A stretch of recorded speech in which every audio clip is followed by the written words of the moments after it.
Hello বন্ধুরা, সবাই কেমন আছেন? অনেক দিন পরে আবার আসলাম। নিশ্চয়ই ভালো আছেন।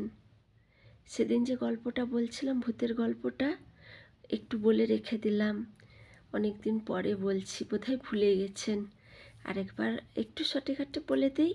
ওই যে মেয়েটা মামার বাড়ি গেছিলো, বাবার সাইকেলে করে সাইকেলের পেছনে আসছিল, তাকে ভূতে ধরেছে।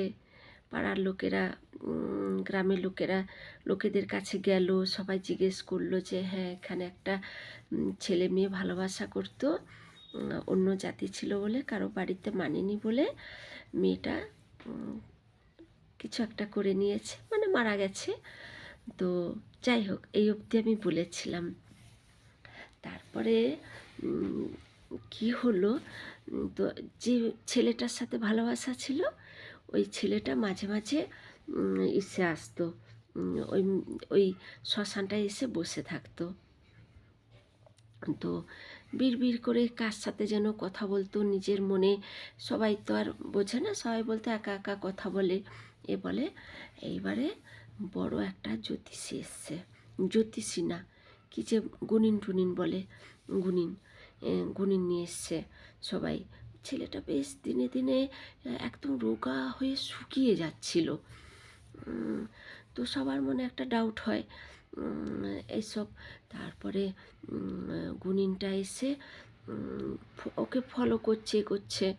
তখন বলছে যে তুমি কার সাথে কথা বলো, ওখানে তুমি কেন যাও, রাত্রিবেলা যাও কেন? সব যখন অনেক জোরে চেপে ধরছে, তখন বলছে যে মেয়েটার আত্মাটা আসে, তার সাথেই আমি কথা বলি। তো তখন বলছে না, তুমি যাবে না। ছেলেটা জোর জবরদস্তি যাবে। তো যখন যাচ্ছে, জেদ করছে, একটা তো বিহিত করতেই হবে।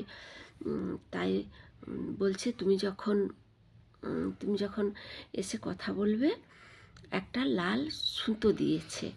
ওর আত্মাটা নাকি একটা শাড়ি পরে নাকি আসে। যাই হোক, গল্প তো, সত্যি মিথ্যা তো জানি না। যাক, তো বলছি, তবু শুনুন। তো আসে, তো বলছে যে যখন তুমি গল্প করবে, ওই সুতোটা ওই মেয়েটার শাড়ির আঁচলে করবে, বেঁধে দিবে, এরকম বলেছে। আর ছেলেটা তাই করছে। আর শাড়ির আঁচলে বেঁধে দিয়েছে। বেঁধে দেওয়ার পরে এবারে দিনের বেলায় পাড়ার লোকজন, গ্রামের লোকজন গেছে, গুনিনটা গেছে, গিয়ে দেখছে এইটুকু একটা শাড়ির আঁচল, ওই যেখানে পুরানো হয়েছে কাঠ টাট পড়ে আছে, ওর থেকে বেরিয়ে আছে। আর ওই লাল সুতোটা ওই গিট মারা হয়ে বাঁধা আছে।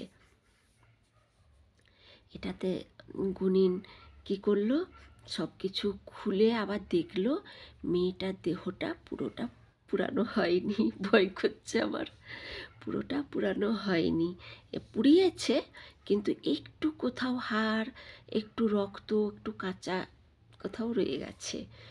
দিয়ে ওইটাকে বের করে ওই জায়গাটায় আবার আগুন লাগিয়ে পুড়িয়ে হোম যজ্ঞ করে টোরে সব করলো।